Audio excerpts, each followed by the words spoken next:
امام زمانہ کی سلامتی کے لیے ایک دفعہ صلوات بھیجتے ہیں۔ اللہم صل علی محمد وآل محمد وعجل فرجہ۔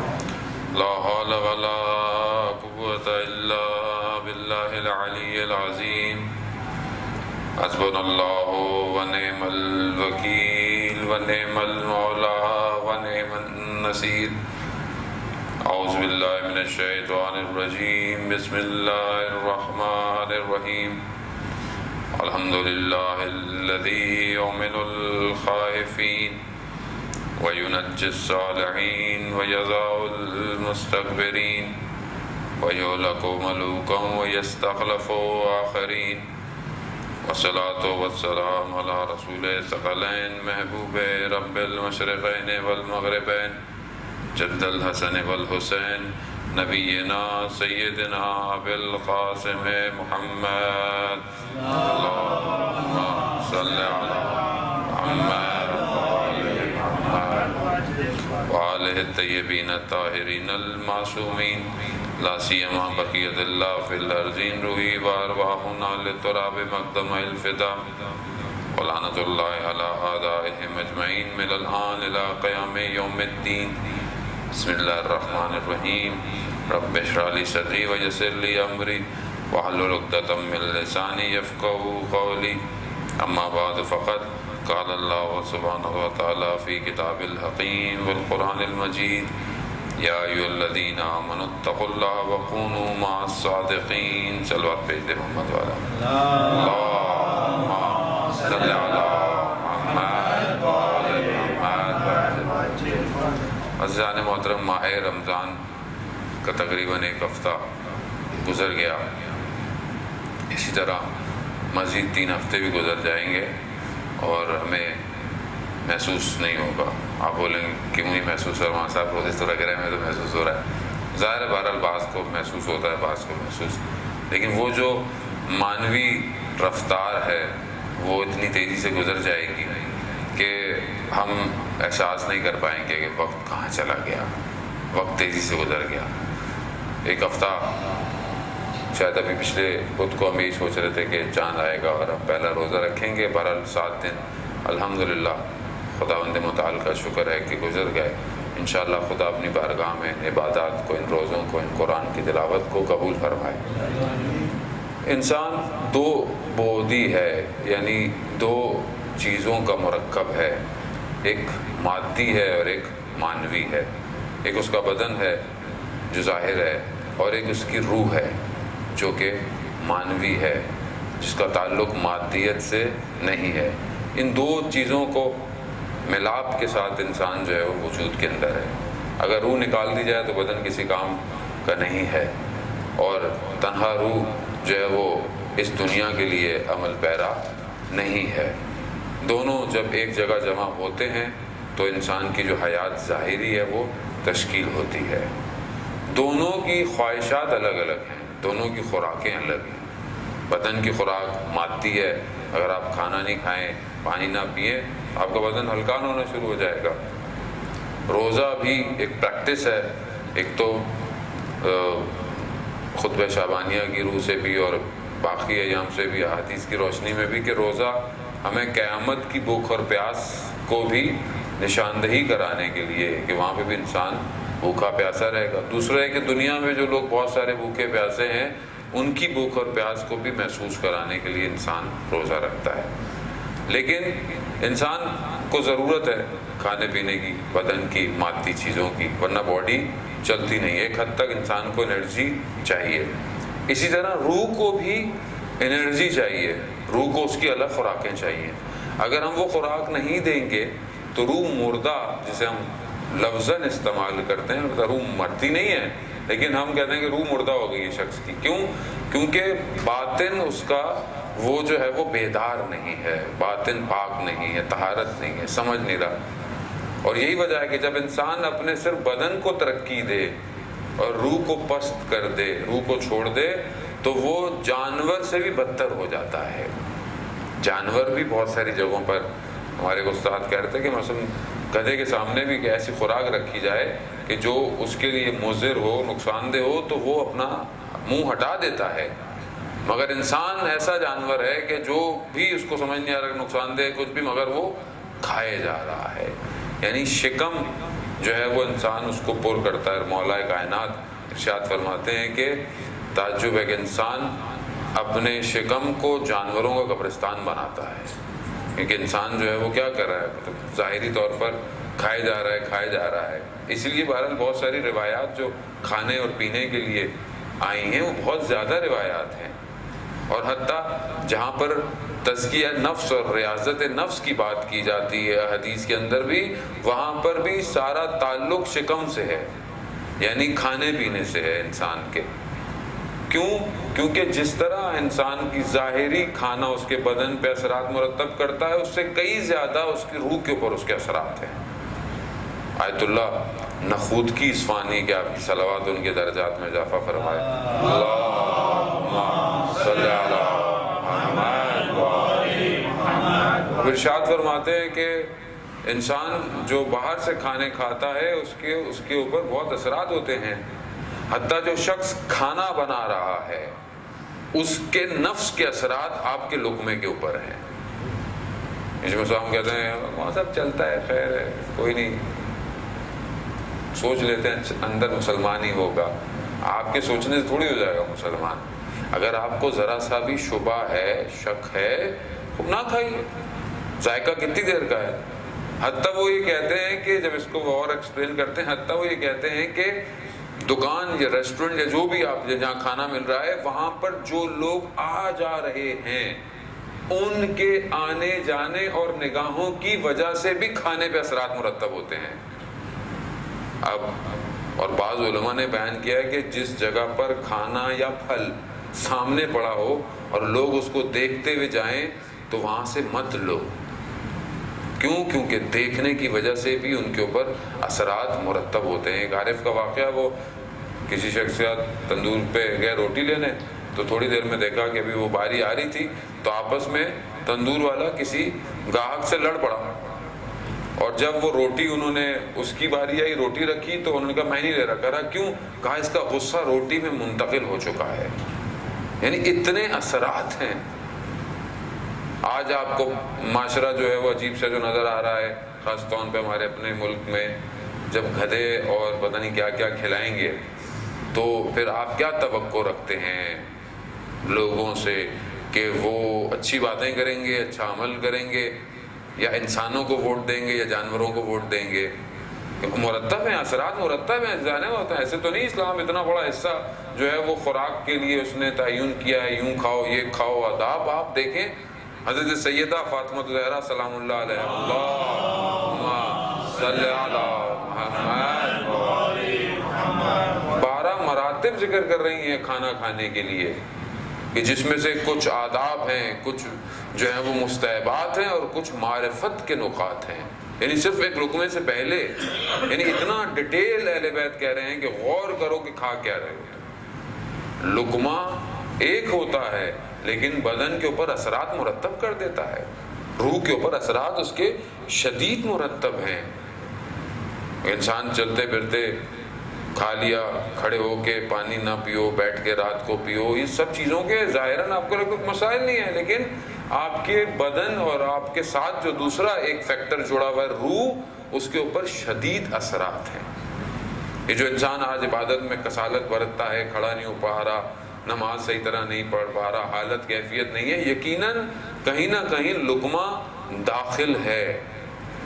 اور اگر آپ کو کہیں شک ہو، شبہ ہو، حتیٰ کہ مثلا یہاں والا شخص آیا خمس دیتا ہے یا نہیں دیتا ہے، تو آپ کے اپنے لیے ہے کہ جتنا کھائیں، جتنا آپ سمجھ لیں اس کا حساب لگا کر خود خمس دے دیا کریں. کیونکہ بہرحال جو اہل بیت کا حق ہے اگر وہ بھی ادا نہیں ہو رہا تو مال جو ہے وہ جائز نہیں ہے، مال کے اندر حق غصب کیا گیا ہے. ہم کہتے ہیں کہ وہ مدینہ میں اہل بیت کا حق غصب ہو گیا، خدا نہ خواستہ ہم تو نہیں کر رہے گے ایسا. تو لقمہ بہت امپورٹنٹ ہے عزیزان محترم. حدیث عنوان بصری کہ جو بہت فیمس حدیث ہے، جو آیت اللہ قاضی طباطبائی رضوان اللہ تعالیٰ علیہ آپ کی صلوات ان کے درجات میں اضافہ فرمائے. اللہم صلی علی محمد اپنے شاگردوں کو اتنی تاکید تھی کہ حدیث اپنی جیب میں رکھیں اور اس کو ہفتے میں 2 دن پڑھا کریں.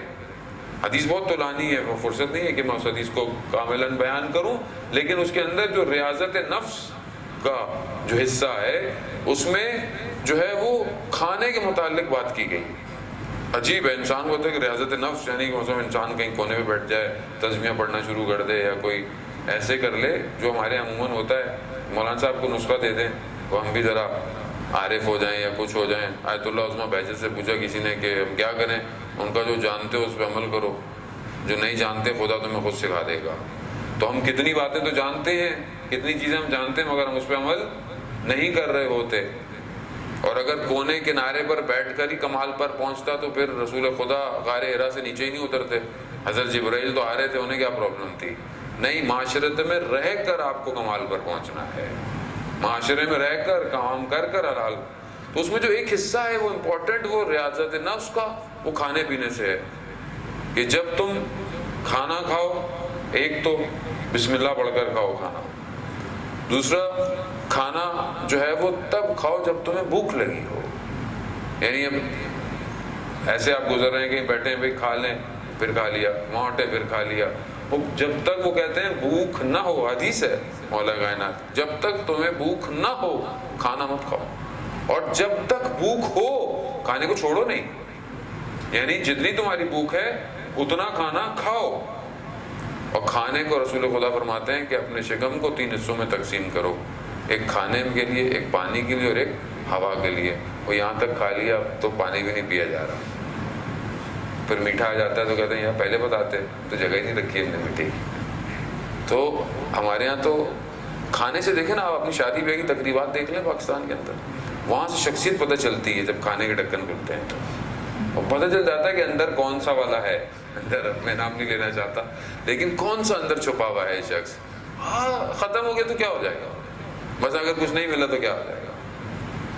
انسان اپنے ٹیبل سے اس کا اندر کا ہرس اس کی پلیٹ میں نظر آ رہا ہوتا ہے. ایک ابھی ڈش کھا رہا ہوتا ہے, 4 پہ نظر ہوتی ہے کہ کہیں یہ تو غم نہ ہو جائے, کہیں اٹھا نہ لے کوئی.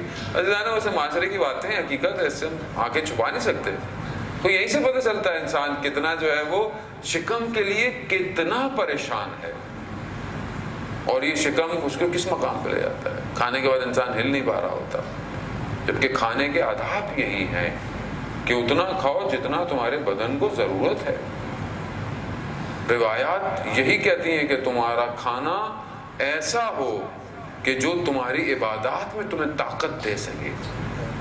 یعنی میں کھانا کیوں کھاؤں؟ تاکہ میں پروردگار تیری عبادت بہتر کر سکوں. علامہ طباطبائی کہ رات کو جو تفسیر المیزان لکھی انہوں نے, اتنی بڑی کہ آج تک جو ہے وہ ہم اس کو صحیح طرح درک نہیں کر پا رہے. رات کو جب ہوتے تھے تو وہ اپنے بدن کی خستگی وہ نہ ہو, تھکے نہ, تو چائے اور انگور کا استعمال کرتے تھے کہ بدن جو ہے وہ تھکے نہیں. کھانا ضروری ہے, یہ نہیں کہ نہیں کھانا. آپ لوگ یہاں سے جا کے بولے بھائی آج کیا تم کھانا نہیں کھا رہے, بھائی کھانا کھائیں, لیکن اتنا کھائیں کہ جتنا میں چل سکوں. اور سائنس نے یہ پروف, سائنس اب ماشاءاللہ, اب تو ہماری تو اللہ رسول کی تو بات کسی کو ماننی نہیں, سائنس کی بات تو ہر کوئی مانتا ہے کہ بھی سائنس بھی کہہ رہا تھی کیا بات ہے جی. جبکہ وہ امین الصدیق جو اپنی نبوت سے پہلے امین الصدیق تھے, اور وہ دشمن کفار مانگ رہا تھا امین الصدیق, وہ امین الصدیق ہماری زندگی میں اس طرح نہیں ہے. ہم سائنس امین الصدیق ہے ہمارے لیے. تو سائنس نے پروف کیا ہے کہ روزہ انسان کی بدن میں انرجی کریٹ کرتا ہے. ایسے انزائم اس کے مائنڈ کے اندر کریٹ ہوتے ہیں کہ جو اس کی پوری باڈی کو فیٹ برننگ کی وجہ سے انرجی دیتے ہیں. تو وہ کہتے ہیں روزہ جو ہے وہ, فاسٹنگ جو ہے وہ بہت بیسٹ ہے. اب فاسٹنگ آپ اللہ کی نیت سے کریں یا آپ باڈی کی انرجی سے کریں وہ اب الگ بات ہے, لیکن اصل روزہ وہ جو کہتے ہیں مسلمان رکھتے ہیں, باقی مذاہب بھی روزے رکھتے ہیں, وہ بھی اپنے حساب سے فاسٹنگ کرتے ہیں. نہیں ہو تو ویسے ہی بھوکے رہ لیتے ہیں کہ دوپہر کو کھانا ہلکا کھانا ہے یا صرف کھانا ہے. کیوں؟ کیونکہ انسان کی, اللہ جانتا ہے اس جو اسٹرکچر اللہ نے جو ڈیزائن کیا ہے, جو باڈی ڈیزائن کی ہے, اسے خدا بہتر جانتا ہے کہ ان کو کیا دینا ہے. آج جو بیماریاں ہیں ہمیں, یہ صرف ہمارے اپنے وجہ سے ہیں. آج جو ہماری اپنی خوراکیں ہیں, خاص طور پہ فاسٹ فوڈز ہیں, بہت زیادہ ڈیپ فرائی چیزیں ہیں, یہ ساری چیزیں کیا ہیں؟ اور خدا نخواستہ جو مرغی کھاتے ہیں, وہ مرغی کو اگر آپ مین روڈ پہ بٹھا دیں نا درمیان میں، اور وہ ہلے گی نہیں، اس نے ہلنا نہیں ہے کیونکہ اس کو سکھایا ہی نہیں کیا ہلنا، وہ اس کی وجہ سے ہمارا معاشرہ بھی وہیں بیٹھا ہوا ہے، وہ بھی نہیں ہل رہا۔ آپ اس کبھی مرغی کو غور کریں نا، جب یہاں پہ تو مجھے نہیں پتا، یہاں پاکستان میں تو نکالتے ہیں وہ یوں بیٹھی ہوتی ہے، اس کو پیچھے سے نکالتا ہے پھر وہ وہیں بیٹھی ہوتی ہے۔ اصل وہ جو کھلا رہے ہیں ہمیں، وہاں معاشرے میں آپ دیکھیں روڈ پہ آدمی ادھر آسمان میں دیکھ رہا ہوگا، وہیں دیکھتا رہتا ہے، وہ چل رہا ہے، کیوں ہے؟ کیونکہ خوراک ایسی ہے۔ جبکہ ہم تازہ اگر چیز، سبزی، پھل، یہ ساری چیزیں کھائیں، میں گوشت کے خلاف نہیں ہوں کہ ہندوستان سے نہیں آیا ہوا بہت زیادہ، لیکن مسئلہ یہ ہے کہ بہت ساری بیماریاں ہمارے انہی چیزوں کی وجہ سے ہیں۔ آج جو ہم اتنے پریشان ہیں کہ یہ ہو جائے وہ ہو جائے، اور بیماریاں بھی ماشاءاللہ اتنی زیادہ آتی جا رہی ہیں۔ خوراک بہت مہم ہے عزیزان محترم۔ ایک بزرگ عالم کے بیٹھے ہوئے تو کہنے لگے کہ یہ جو دسترخوان پہ چار پانچ چیزیں ہوتی ہیں جب انسان کے، اور انسان ایک چیز کھاتے ہوئے دوسری کی خواہش رکھے خالی، اور حلال ہے لیکن خواہش رکھے، تو وہ کہتے ہیں کہ لمبی لمبی آرزویں پیدا ہوتی ہیں انسان کے اندر۔ اور یہ آرزویں باہر دیکھیں گے، وہ یہ گاڑی یہ بھی لینی ہے، کسی شاپنگ مال میں کپڑے دیکھ لیے، یہ بھی، یہ آرزویں ہیں، اور یہ آرزویں انسان کو حرام کی طرف لے کے کھینچ کے چلی جاتی ہیں۔ جب آپ کی آرزویں زیادہ ہوں تو جب آپ پورے نہیں کر پائیں گے اپنے، تو آپ پھر حرام کی طرف متوجہ ہوں گے کہ بھائی کسی اور طریقے سے اس کو پورا کیا جائے۔ لقمہ اتنا مہم ہے، ایک لقمہ۔ نجف کے عالم بزرگوار تھے، کھانے پہ شاگرد نے بلایا ان کو، کھانے بیٹھے، چاول گوشت رکھا، انہوں نے چاول اٹھائے، تھوڑے سے کھائے اور اٹھ کے چل دیے۔ اب یہ پریشان ہو گئے کہ استاد کے لیے میں نے اتنا اہتمام کیا اور انہوں نے کھانا نہیں کھایا۔ اب کیونکہ شاگرد تھا، پہچان گیا کہ کوئی نہ کوئی گڑبڑ ضرور ہے۔ اپنی زوجہ سے پوچھا کہ آپ پاک تھیں، آپ نے کھانا نہ بنایا؟ ہاں۔ کیا نجس تو نہیں ہو گیا تھا؟ کہا نہیں۔ کہا مطلب کسی جانور کے منہ سے تو نہیں کھینچا تھا مثلاً کہ کچھ ایسی چیز ہو یا کیا ہو؟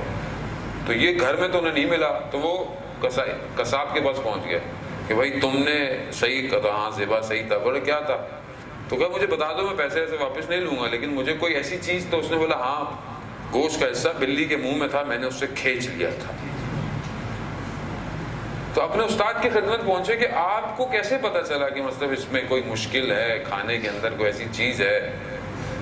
کہا کہ جب تم نے دسترخوان پہ رکھا تو وہ کھانا نہیں تھا، وہ فضلہ تھا، وہ نجاست تھی جو ہمیں نظر آ رہی تھی۔ اب میں نجاست کو کیسے ہاتھ لگاؤں گا؟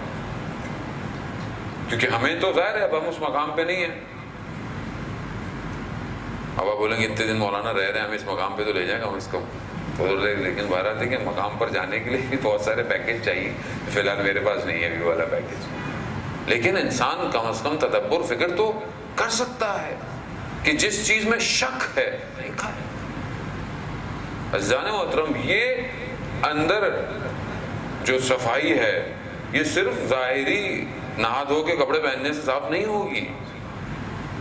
اندر اور تو کوئی چیز جا نہیں رہی ہے، کپڑے تو پھر باہر ہیں، اندر یہ لقمہ جا رہا ہے، یہ پانی کا قطرہ جا رہا ہے۔ یہ بالکل ایسے ہی ہے جیسے ایک صاف گلاس کا پانی، صاف واٹر، بالکل شفاف ہو، کسی چشمے کا پانی آپ لے آئیں، ڈسٹل واٹر، ایک ڈراپ اس میں آپ سیاہی ڈالتے ہیں، وہ آپ خود دیکھیں گے کہ وہ سیاہی ایک قطرہ کیسے پورے پانی کو آلودہ کر دیتی ہے، ایک قطرہ سے۔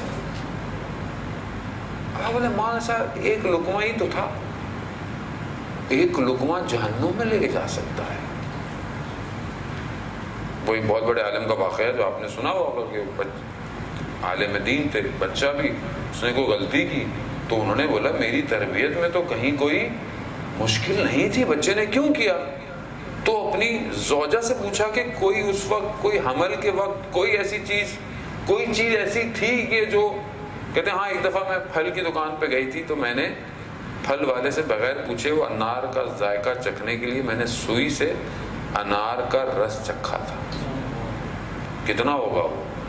آج کل تو آپ کچھ پوچھیں تو راضی بھی ہو جائے گا دکان والا، لیکن ایک قطرہ وجود میں بہت مہم ہے۔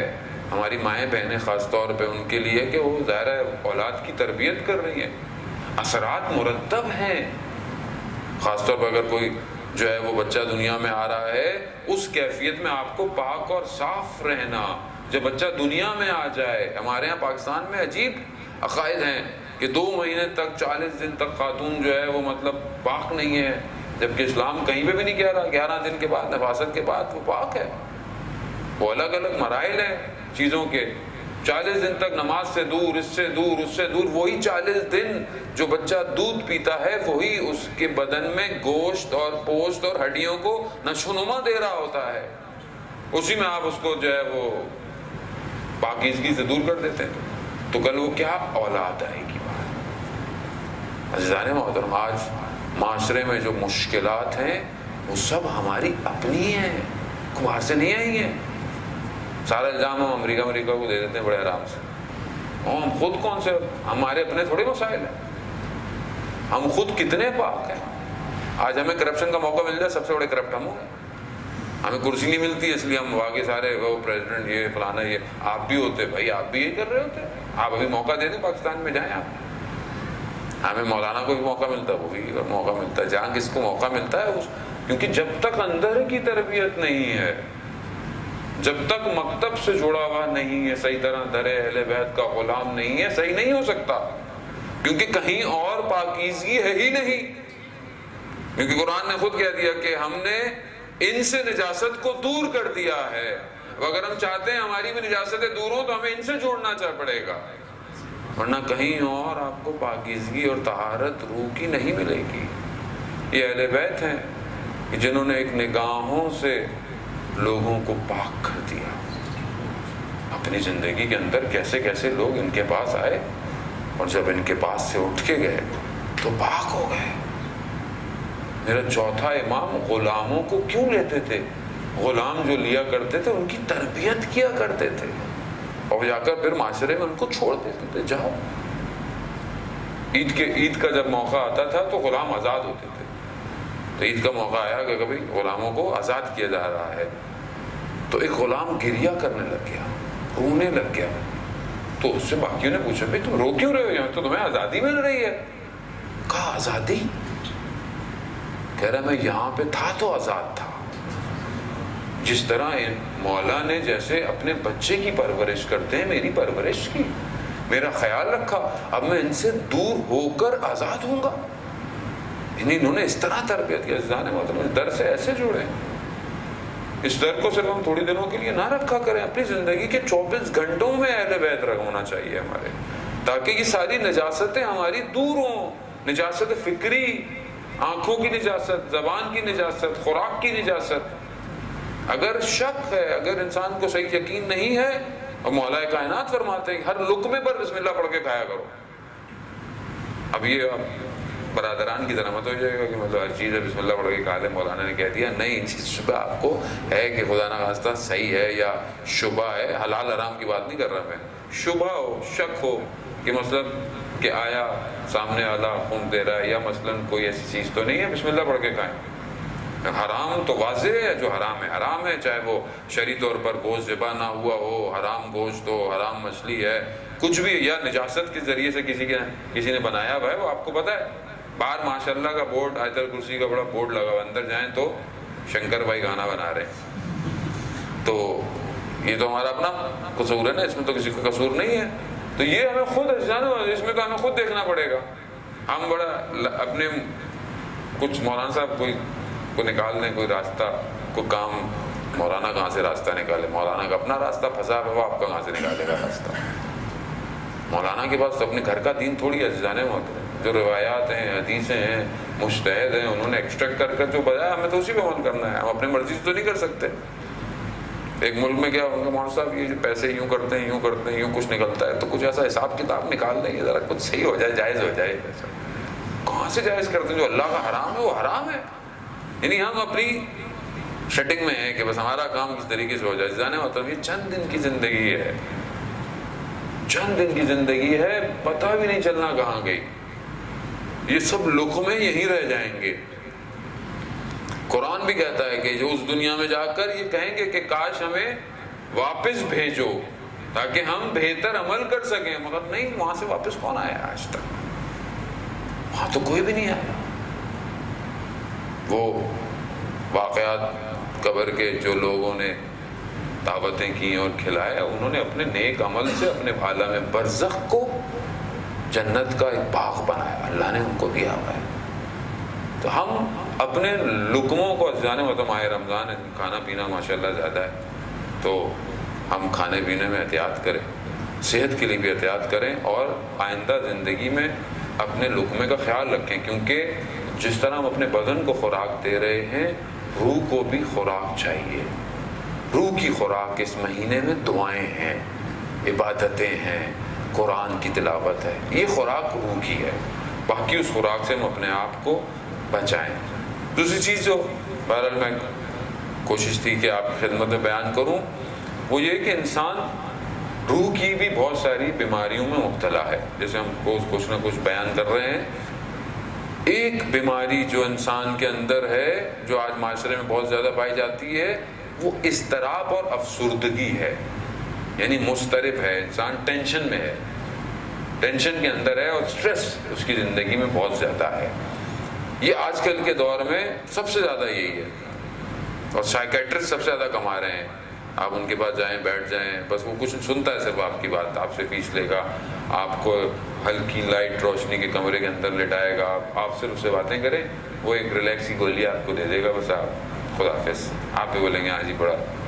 اور یہاں جو اللہ نے فری کے سائیکیٹرسٹ دیے ہیں، ان سے تو رجوع ہی نہیں کرنا کسی نے، کیونکہ پیسے نہیں دے رہا۔ آفس ویسا ہوتا تو پھر ہم بھی مولانا کے پاس جاتے، فری میں اویلیبل ہے تو مسئلہ ہی کوئی نہیں ہے۔ عزیزان محترم، سائیکولوجیکلی پوری دنیا اس ٹائم اسٹریس میں، ہر آدمی، آپ نے سمجھے وہ بڑی اچھی گاڑی میں گھوم رہا ہے یا مثلا بڑے بڑے محل میں، وہ سب سے زیادہ اسٹریس میں، اور چھوٹا آدمی ویسی اسٹریس میں، خامخواہ کے اسٹریس میں، کچھ بھی نہیں ہے تو بھی اسٹریس میں۔ یہ اضطراب کیوں ہے؟ اور سب سے زیادہ پریشانی کیا ہے؟ کل کیا ہوگا، جاب ختم ہو جائے گی، مجھے خدا نہ خواستہ کہیں کینسر نہ ہو جائے، مجھے یہ نہ ہو۔ یہ آج کل عجیب سے حال انسان کے ذہن میں، کیونکہ اطراف میں یہی دیکھ رہا ہے تو یہی سوچتا رہتا ہے ہر وقت کہ یہ نہ ہو جائے، شوگر نہیں ہے تو شوگر ہو جائے گی، بلڈ پریشر نہیں ہے بلڈ پریشر ہو جائے گا، ایکسیڈنٹ نہ ہو جائے، اس کا کیا ہوگا، اسکول ختم نہ ہو جائے۔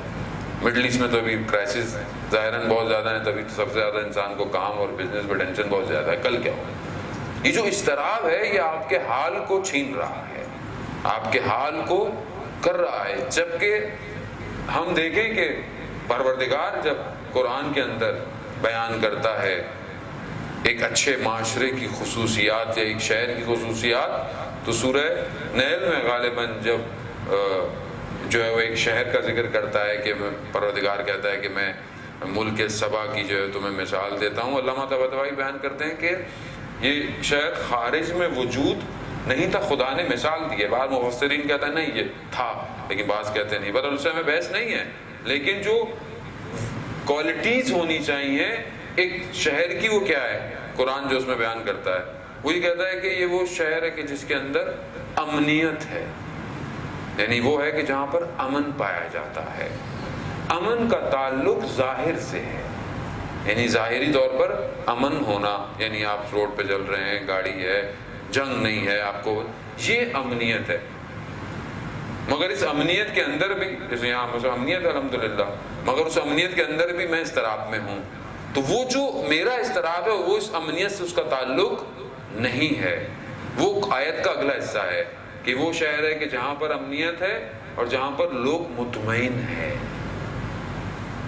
ہم مطمئن نہیں ہیں، اطمینان کا تعلق ہمارے داخل سے ہے، ہم درون سے مطمئن نہیں ہیں، ہمیں کچھ بھی مل رہا ہے ہم اطمینان کی کیفیت میں نہیں ہے۔ کیوں نہیں ہے؟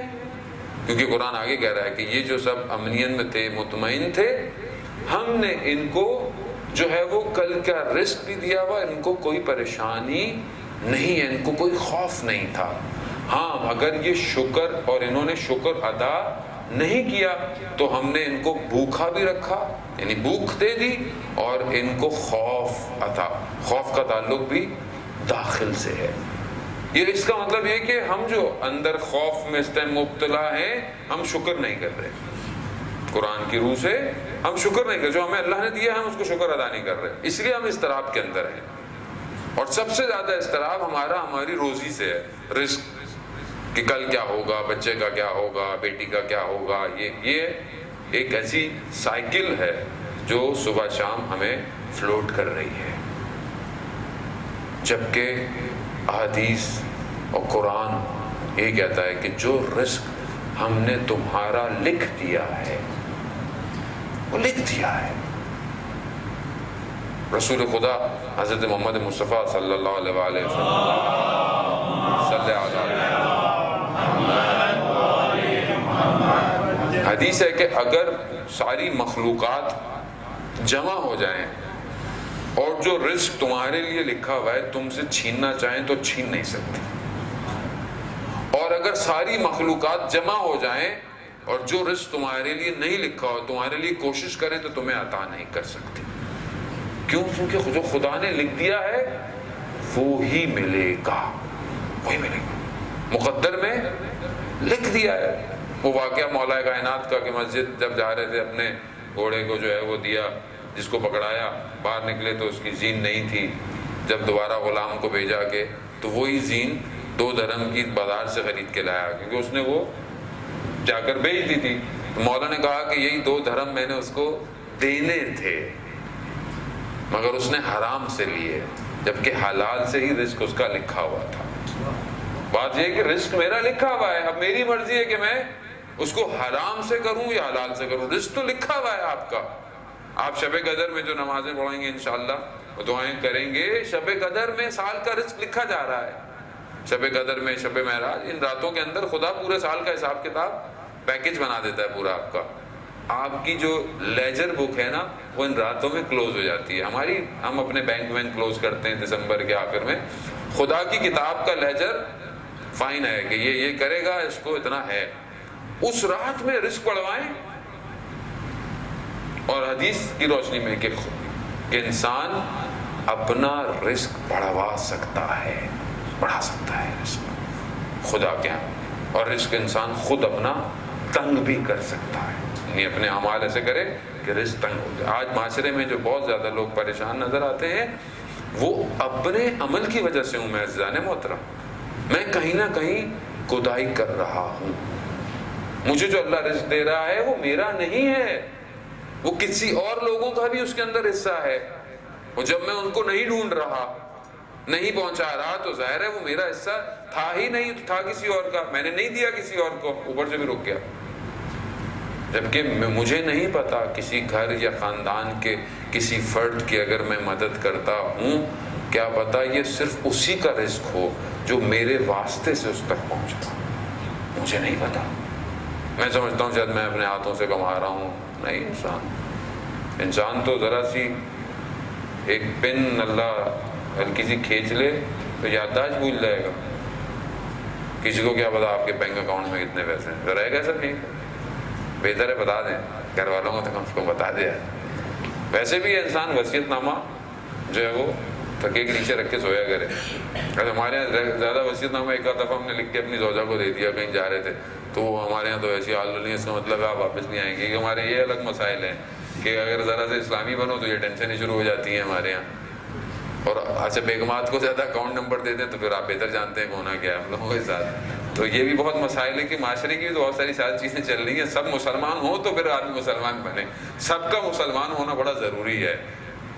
لیکن عزیزان محترم، یہ اضطراب کیوں ہے؟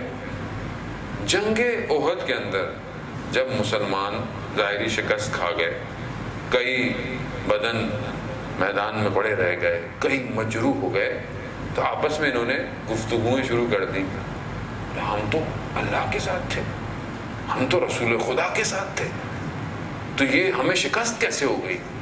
ہم تو ہو جائیں گے، ہم نے تو اتنی عبادتیں کی، ہم تو یوں کر رہے ہیں، ہم تو وہ کر رہے ہیں. بچہ کہتا ہے مولانا صاحب میں نے تسبیح پڑھی، میں نے تو یہ کیا، میرا پھر بھی پیپر صحیح نہیں ہوا. بھائی پیپر صحیح کرنے کے لیے پڑھائی بھی کرنی تھی، صرف تسبیح پڑھنے تھوڑی پیپر صحیح ہوتا ہے. پہلے پڑھائی کرتے پھر تسبیح پڑھتے، تو جو پڑھا تھا وہ یاد آ جاتا تمہیں سارا. ہم ایسے، وہ مسلمانوں نے بھی یہی باتیں شروع کر دی. قرآن کی آیتیں نازل ہوئی.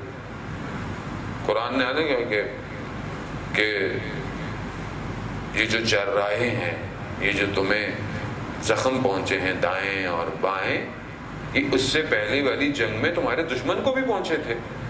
اس سے پہلے والی جنگ بدر کے اندر مسلمان کامیاب تھے اور وہ جو ہے وہ دشمن جو ہے وہ ناکام ہوا. خوب یہ دنیا اور آخرت ناکامی ہے، یہ سب چلتا رہے گا، مگر تم ایمان پر نہیں ہو، مگر تم بالا اعلیٰ ترین اور برتر نہیں ہو، وہ برتر. اس سے کیا فرق پڑتا ہے؟ کبھی تمہیں شکست ہو، کبھی ان کو شکست ہو. جس نے محنت کی گی وہ جیتے گا. اب ہمارے یہاں مسلمان معاشرے میں اتنی نمازیں دعائیں بارش نہیں ہو رہی. مثلا یورپ اتنا گرین ہے، آپ دیکھیں ایسا لگتا ہے ساری نعمتیں انہیں کے اوپر ہیں. بندہ سوچتا ہے یار ادھر کیا چکر چل رہا ہے، اللہ تعالیٰ کیا وہ ضروری نہیں ہے. انہوں نے بہرحال ظاہری محنت کی ہے، کر لیا. آپ محنت نہیں کرتے ہیں، آپ تو اپنی فصلیں وہ تو کھاڑ رہے ہیں، آپ کہاں لگائیں گے فصلیں. حکمراں فاسق ہو عزیزان محترم تو اس کے اثرات آب و ہوا پہ بھی اثر کرتے ہیں، فصلوں پر اثر کرتے ہیں، گندموں پر اثر کرتے ہیں.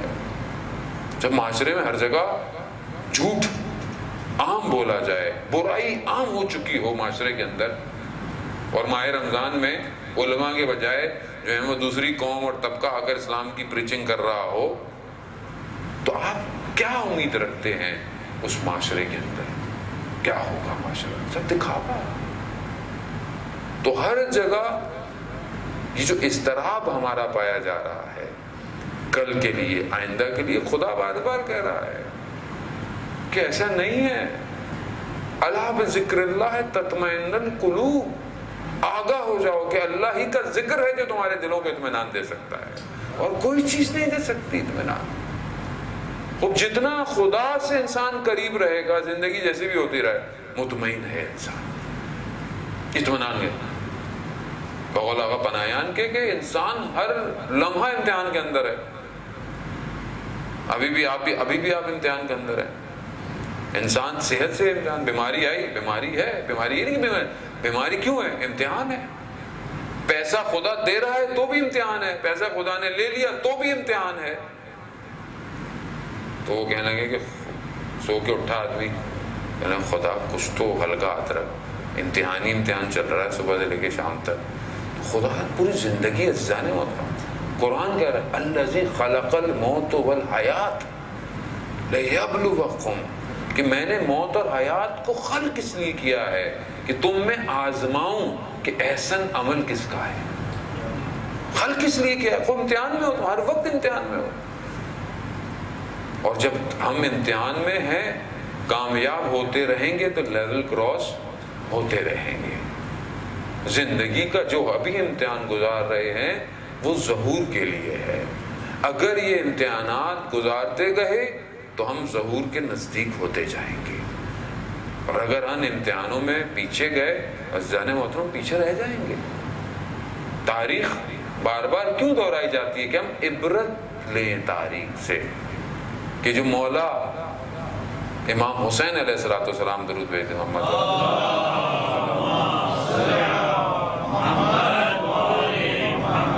سید الشہداء نے رستے میں جن لوگوں کو خط لکھے بلایا، امتحان تھا. جو امتحان میں پاس ہو گیا وہ آ گیا فوراً. جس نے ذرا سے بھی اوپر نیچے کی کہ میں ابھی یوں یہ کر لوں، میں ذرا گھر چلا جاؤں، اپنا سامان کر، نہیں آ پایا. امتحان آیا، کامیاب نہیں ہوا. جو کامیاب ہو گئے انہیں کو درود اور سلام ہے. آج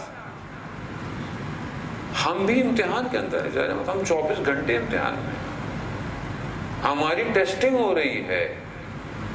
کھانے پینے سے، اٹھنے بیٹھنے سے، ایمان سے، عقیدے سے چیک کیا جا رہا ہے کہ مشکل میں کھڑا رہے گا کہ نہیں رہے گا. ابھی آپ بولیں زندگی وہاں سب ایسا، سب اچھا ہو، سب اچھا ہو تو پھر جنت کی ضرورت کیا ہے؟ سب یہی اچھا ہو جائے تو جنت میں کون جائے گا؟ پھر جنت کی تمنا کیوں رکھیں جب سب اچھا ہو؟ اب ہو سکتا ہے آپ بولیں جی میری زندگی تو بہت اچھی ہے، میں تو بہت اچھا ہے، میرا سب کچھ اچھا ہے. آپ اکیلے کا اچھا ہونا کمال نہیں ہے. پوری معاشرہ اچھا ہونا چاہیے، آپ کے اطراف اچھے ہونے چاہیے، آپ کی فیملی اچھی ہونی چاہیے، آپ ایک ملک میں دوسرا ملک اچھا ہونا چاہیے. کیونکہ جب تک خدا کا نظام حاکم نہیں آئے گا تب تک سب اچھا نہیں ہو سکتا. اور وہ کب اچھا ہوگا؟ کہ جب میں اپنے اندر سے اچھائی کو باہر پروڈیوس کروں گا. اور وہ تب ہوگی کہ جب میں اپنے اندر اور باہر دونوں کو بیلنس کروں. کہ جتنا میں اپنے ظاہری پاکیزگی کا خیال رکھتا ہوں اتنا اپنی روح کی پاکیزگی کا بھی خیال رکھوں. روزہ یہی پریکٹس ہے میری. روزہ آپ کو جو پریکٹس دے رہا ہے وہ صرف آپ کو کھانے پینے سے نہیں ہے، آپ کی سوچوں کو بھی پریکٹس دے رہا ہے، آپ کی آنکھوں کو بھی پریکٹس دے رہا ہے، اور ایمان کو بھی قوی کرنے کے لیے. جب آپ ایک خدا کی خاطر صبح سے شام تک پانی کا قطرہ اپنے اندر نہیں اتار رہے تو مگر یہ طاقت نہیں ہے کیا ایمان کی؟ یہ طاقت ہے ایمان کی. یعنی آپ کے میرے پاس یہ پاور ہے، ہم اسی پاور کو اپنی زندگی کی باقی چیزوں میں استعمال کریں. اپنے ایمان میں کئی مشکل ہے، پھنسے ہوئے ہیں، اضطراب ہے، ٹینشن، اس کو دور کریں. مگر خدا نہیں دیکھ رہا، خدا دیکھ رہا ہے. جب ایک بچہ ڈرائنگ بناتا ہے اور آپ کو دیتا ہے اور آپ کو چھوڑی کیا بنایا، آپ کے میرے لیے کچھ بھی نہیں ہے، لیکن اس بیچارے نے 2-4 لائنیں بنائی ہیں اور آپ اس کو یوں کر دیں تو بچہ ایسا بات نہیں کرتا، ناراض ہو جاتا ہے کہ تو بھائی بیٹا کیا تھا، 2-4 لائنیں دوبارہ بنا لیتے. اس کی وہ مخلوق تھی، ذرا سا آپ نے کچھ کیا وہ ناراض ہو جاتا ہے. اور وہ خدا جس کی ہم مخلوق ہیں، اگر انہیں تکلیف ہو تو خدا کو نہیں محسوس ہوتا. خدا بھی اپنی مخلوق سے محبت کرتا ہے. دنیا میں ظلم اور ستم ہو رہا ہے مگر خدا نہیں دیکھ رہا، مگر وقت کا امام نہیں دیکھ رہا ہے. لیکن جب تک نہیں آئے گا، جب تک اذن الہی نہیں ہے، اذن الہی ہمیں نہیں پتا کب ہے. امام خود منتظر ہے، امام خود تیار ہے، مگر اذن الہی، اور اذن الہی کو پروردگار نے شرائط ظاہری پر رکھا ہوا ہے کہ جب تک یہ ظاہری شرائط پوری ہوں گی تو امام آئے گا. کیسے آئے امام؟ لوگ تو تیار ہوں، یہ مجھے لگتا ہے کہ میں تیار ہوں، جانا تو میں تیار نہیں ہوں. میں اپنے آپ کو کئی دفعہ ٹیسٹ کر چکا ہوں، میں فیل ہوا ہوں. انسان فیل ہو جاتا ہے، خدا سے مدد مانگے کہ اسے اس امتحان میں کامیاب کرے، کیونکہ یہ آسان معاملہ نہیں ہے. وہ الہی نمائندہ ہے جو آئے گا، اسے الہی لوگ چاہیے. کیا ہم تیار ہیں؟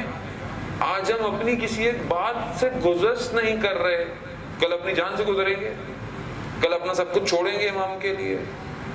تیار ہے نہیں. آج مجھ سے اپنی ایک خواہش نہیں چھوڑی جاتی، اپنی ایک اندر کی چیز نہیں چھوڑی جا رہی مجھ سے. کل میں ساری چیزوں کو ترک کر کر امام کے سامنے حاضر ہوں. کیسے ہوں گا؟ عزیزان، یہ مہینہ موقع دے رہا ہے. زندگی میں موقع سب کو ملتے ہیں، دستک سب کو آتی ہے. مہینے میں مجھے موقع ملا ہے کہ میں اپنے اندر چیزوں کو دور رکھوں اور اس اضطراب کو، ٹینشن کو باہر نکال. توکل پر خدا. آیت اللہ قاضی دبائی کہتے ہیں کہ آئے اپنے گھر کے باہر، دیکھا گھر والے باہر کھڑے ہوئے، صاحب خانہ نے، مالی مکان نے سامان باہر نکالا. اہل و عیال زیادہ تھا. علماء کے اس زمانے میں حالات تنگی تھی. نجف کے علماء سخت حالات کے اندر انہوں نے جو ہے وہ حوضے کو بچا کے رکھا. اب یہ پوزیشن آئی تو یہ نہیں کہا کہ پروردگار میں تو تیرا عبادت گزار، یہ وہ. کہا خدا تیرا شکر، تو نے مجھ پر نگاہ رکھی ہوئی ہے. یعنی مشکل میں ڈالا تو خدا کا شکر کیا کہ تو نے مجھے میرے حال پہ چھوڑا ہوا نہیں ہے. مشکل ہی بنانے کے لیے انسان کو، نہ کہ اضطراب کو، ٹینشن میں. ابھی ہمارے کچھ ہوتا ہے، ہم کہتے ہیں بھائی دعا کریں، یہ کریں، وہ کریں. کون سب کر لیا، اب تو ہم ہی نہیں کر رہے، ہم کچھ بھی نہیں کر رہے. چیکنگ ہے. خدا قرآن میں جب کہہ رہا ہے کہ میں تمہاری تکلیف، تمہاری ہمت، تمہاری وسعت سے زیادہ تمہارے اوپر امتحان نہیں ڈالتا، جب قرآن کی آیت یہ کہہ رہی ہے تو اس کا مطلب ہے ابھی میرے اندر برداشت کی کیپیسٹی باقی ہے. اور یہ مشکل مجھے دنیا سے توڑ کے اپنے رب سے جوڑنے کے لیے آئی ہے. جوڑنے کے لیے آئی ہے. جوڑے. کربلا میں کتنی مشکل تھی، مگر سب نے رات کو خیموں میں بیٹھ کر یا نمازیں پڑھی یا قرآن پڑھا. کسی نے یہ نہیں کہا کہ شکوا، یہ کیا ہو گیا، مولا کہاں لے آیا. نہیں. ابن اوسجا رات کو مسکراتے ہیں. کسی صحابی نے کہا کہ آج کی شب مسکرانے کی رات ہے. کہا میں اس بات کے لیے مسکرا رہا ہوں کہ میرے اور خدا کی ملاقات میں چند گھنٹوں کا فاصلہ رہ گیا. کمال ہے. کمال ہے عزیزان محترم. آج بدھ کا دن زیارت امام موسیٰ کاظم علیہ السلام کا دن ہے. جب مولا کو زندان بھیجا گیا، مولا نے کیا کہا؟ پروردگار تیرا شکر گزار ہوں، تو نے مجھے عبادت کی جگہ دی. میں ہر چیز سے ہٹ کر تیری یہاں عبادت کروں گا، تیری تسبیح کروں گا. اور کیا تسبیح کی اور کیا تمجید کی. معاشرے کے ان جگہوں پر رہنا پسند نہیں کیا کہ جہاں گناہ اطراف میں ہو رہے، قید خانوں کو ترجیح دی. ہاں مگر ایک عجیب وقت بھی آیا کہ جہاں مولا کو ایک ایسے زندان میں ڈالا جا رہا تھا، وہاں میرے مولا نے کہا پروردگار اب مجھے تو بلا لے. اللہ اکبر. نہ جانے کیسا زندان تھا. عزیزان محترم، بہت لوگ دنیا میں بے گناہ اسیر ہیں، امام موسیٰ کاظم کے صدقے میں انہیں جلد سے جلد قید سے رہائی ملے. کتنا سخت تھا. مولا کا چاہنے والا کس طریقے سے زندانیوں سے مل کر کہا کہ مجھے مولا کی زیارت کرا دو. ایک جگہ تک لے گئے، ایک مقام تک لے گئے. عزیزان محترم، زندان ایسا نہیں تھا. ایک جگہ میں ایران میں گیا تو انہوں نے اس زندان کی ایک ڈمی بنائی ہوئی تھی کہ کس طرح یہ زندان ہو سکتا تھا. زمین کے اندر کھود کے اس کے بھی اندر پھر اور اندر یعنی اندھیروں کے اندر اندھیرے اس کو وہاں تک پہنچایا گیا. اس نے بولا بھائی ہم ایک حد تک کہا یہ بھائی سوراخ ہے، یہاں سے تم دیکھ سکتے ہو اپنے اب اس نے جب اندر دیکھا تو کہتا ہے کہ مجھے مولا تو نظر ہی نہیں آ رہا. مولا ہے کہاں؟ کہا تمہیں کچھ نظر نہیں آ رہا.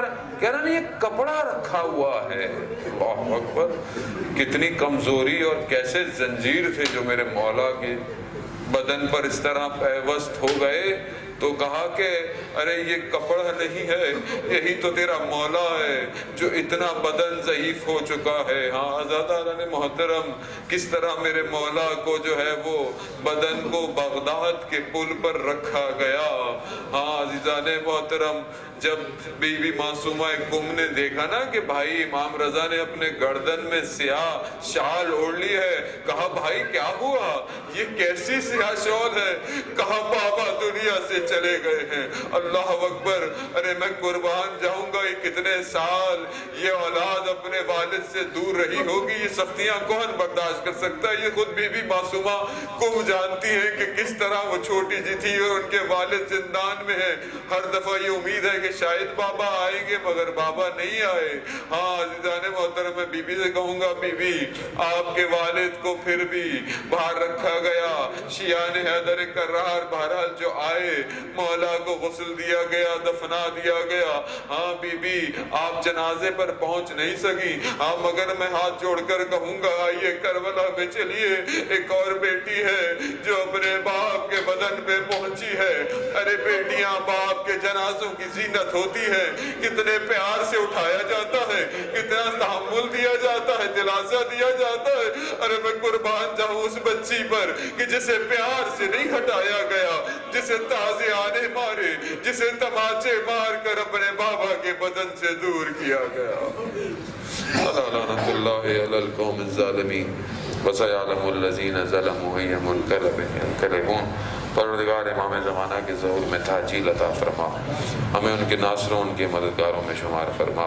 پروردگار جو پریشان حال ہیں ان کی پریشانیوں کو دور فرما. جو بے روزگار ہیں پروردگار انہیں رزق حلال عطا فرما. جو برسر روزگار ہیں ان کے رزق میں ترقی اور کشادگی عطا فرما. جو قرض کے اندر ہیں پروردگار غیب سے ان کے قرضوں کو عطا فرما. جو قید و بند کی اسارت جھیل رہے ہیں پروردگار امام موسیٰ کاظم کی اسارت کے صدقے میں جلد سے جلد انہیں رہائی عطا فرما. بہت سارے لوگ بیمار ہیں، کینسر کے مریض ہیں، جنہوں نے بھی دعا کی آگے حاضرین محفل مجلس میں جو بھی لوگ جن کے بھی جاننے والے بیمار ہیں پروردگار بیمار کربلا کے صدقے شفائے کاملہ اور عاجلہ عطا فرما. پروردگار جہاں جہاں بھی عبادت عزاداری ماتم نماز روزہ ہر جگہ کچھ بھی ہو رہا ہے پروردگار ان جگہوں کی جان مال عزت آبرو کی حفاظت فرما. جہاں بھی پروردگار شیعان حیدر کرار ہیں ان کی بھی جان مال عزت آبرو کی حفاظت فرما۔ جو بھی اس کار خیر میں اپنی ڈیوٹی انجام دے رہے ہیں، درس ہے، مجلس ہے، عزاداری ہے، ماتم ہے، پروردگار ان سب کی توفیقات میں اضافہ فرما اور ہمیں ان چیزوں کو بہتر طریقے سے انجام دینے کی توفیق عطا فرما۔ ہمیں مقصد امام حسین کو سمجھنے کی توفیق عطا فرما۔ اللہم ارزقنا زیارت الحسین فی الدنیا و شفاعتہ فی الآخرہ۔ آخر میں ایک اور دفعہ سورہ فاتحہ، 3 دفعہ سورہ توحید پڑھ کر تمام مومنین مومنات محرمین، تمام علماء، تمام شہداء، استاد سبت جعفر اور مولانا ہاشم جعفری صاحب جو کہ یہاں کے ریزیڈنٹ عالم تھے، ان کی بھی برسی، ان کی روح کو پڑھ کر بس بسم اللہ الرحمن الرحیم۔